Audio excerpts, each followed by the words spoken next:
Mari gunakan akal pikiran, gunakan akal sehat untuk melihat sesuatu.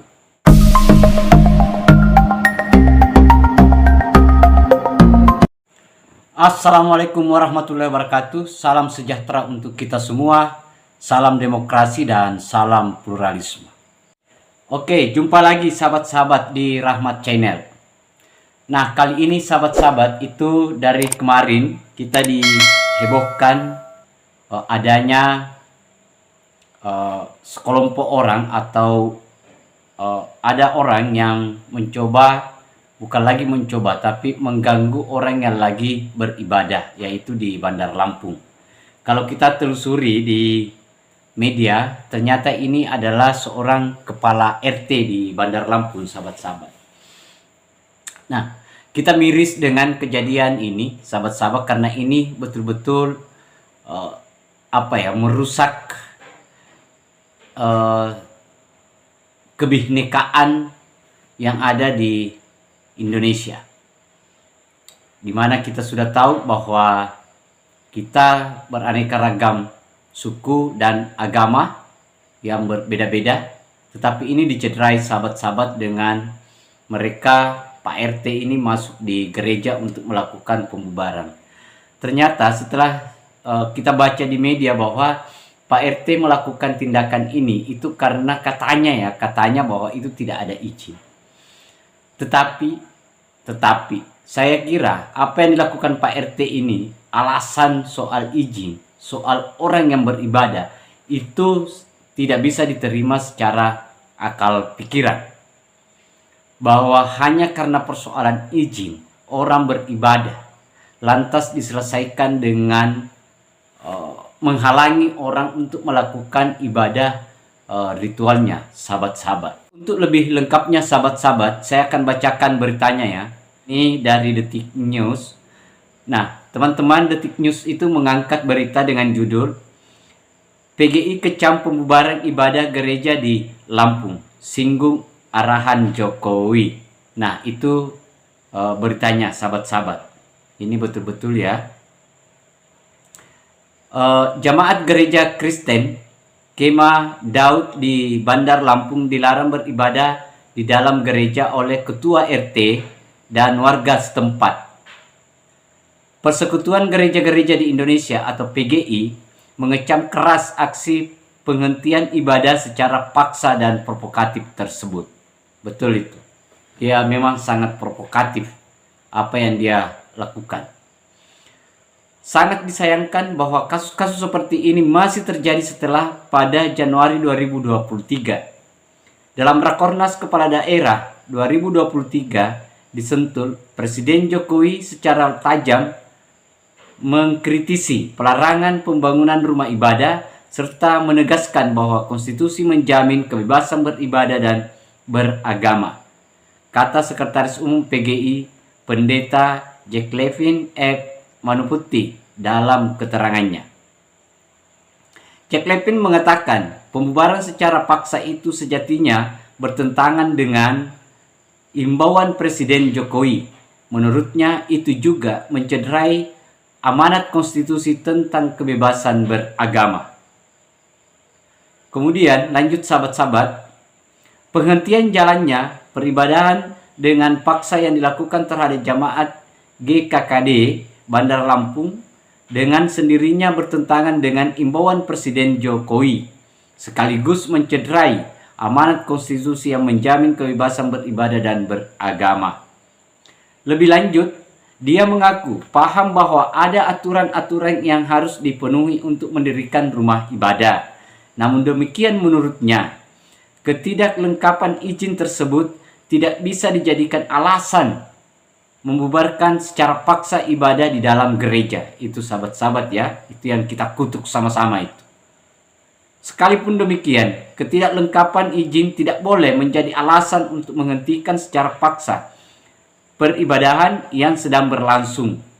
Apabila tindakan penghentian itu dilakukan dengan cara-cara yang sangat tidak bermartabat, serta menimbulkan teror dan ketakutan, ujarnya. Dia pun meminta kepada pemerintah dan aparat keamanan untuk tidak membiarkan kasus-kasus seperti ini berulang terus tanpa adanya tindakan hukum yang tegas dan dari negara dan transparan. Dia menyebut sikap pembiaran negara akan berakibat pada pudarnya wibawa negara, berkembangnya rasa tidak percaya serta terakumulasinya gesekan di tingkat akar rumput yang kapan saja bisa disulut oleh orang-orang yang tidak bertanggung jawab menjadi konflik terbuka. Betul itu. Kepada para pelayan dan jamaat GKKD serta umat Kristen secara menyeluruh, PGI menganjurkan untuk tetap teguh dan bertahan dalam iman kepada Kristus. Tetaplah memelihara spirit persaudaraan kebangsaan sambil mengedepankan nilai-nilai kasih dalam menyikapi peristiwa ini, tuturnya. Ibadah gereja di Lampung dibubarkan. Untuk diketahui, Wawan Kurniawan, Ketua RT 12 Kelurahan Raja Basa Jaya, Bandar Lampung, mengakui membubarkan jamaat gereja beribadah. Dia beralasan belum ada izin penggunaan gedung dipakai untuk ibadah jamaat Kristiani. Saya tidak melarang, saya hanya membubarkan karena mereka belum ada izin, katanya saat ditemui seperti dikutip Detik Sumut Senin. Saya kira kalau hanya orang lagi sedang beribadah, sahabat-sahabat, masa harus dibubarkan hanya karena izin? Menurut Wawan, sebelum pembubaran ini sudah ada surat pernyataan dari pihak gereja dan sudah ditandatangani oleh pendeta Naik Siregar.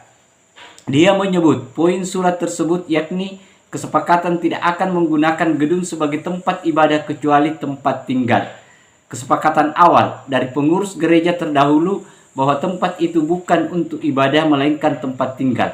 Nah, mereka ini pakai untuk ibadah. Nah, ini sudah minggu ketiga, makanya saya ke sini, ujar dia. Betul-betul ini orang. Pikir saja ini orang ya, maksud saya pernah tidak dia pakai otaknya itu. Hanya karena persoalan izin, orang lagi sedang beribadah. Khususnya orang beribadah itu dibubarkan. Itu yang tidak pernah masuk di akal. Saya tidak tahu ini orang pikirannya apa ya.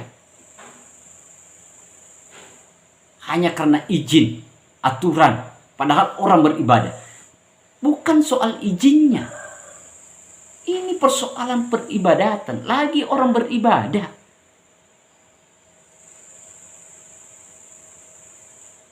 Apa sih susahnya itu? Supaya tidak viral begini. Setelah dia beribadah, setelah dia selesai, apalagi kepala kampung, kepala RT lagi. Seharusnya kau paham itu. Nah, jangan karena persoalan begitu. Itu mencederai atas nama Islam itu. Nah, padahal saya pribadi juga orang yang muslim itu menentang keras itu. Karena mencederai yang namanya kebinekaan negara kita. Tidak pernah masuk di akal ini. Kita hanya berharap apa yang dilakukan oleh Pak RT ini, siapa Wawan, siapa itu, cepatlah di pihak kepolisian untuk segera eksekusi, tangkap ini orang. Karena betul-betul bukan saja mencederai bangsa, tetapi dia juga ikut mencederai agama. Saya kira itu, sahabat-sahabat, hanya karena persoalan aturan, izin, dia rela, dia tega melakukan penghentian orang yang lagi khususnya orang beribadah. Saya kira itu. Terima kasih banyak. Assalamualaikum warahmatullahi wabarakatuh. Salam pluralisme, salam demokrasi, NKRI harga mati.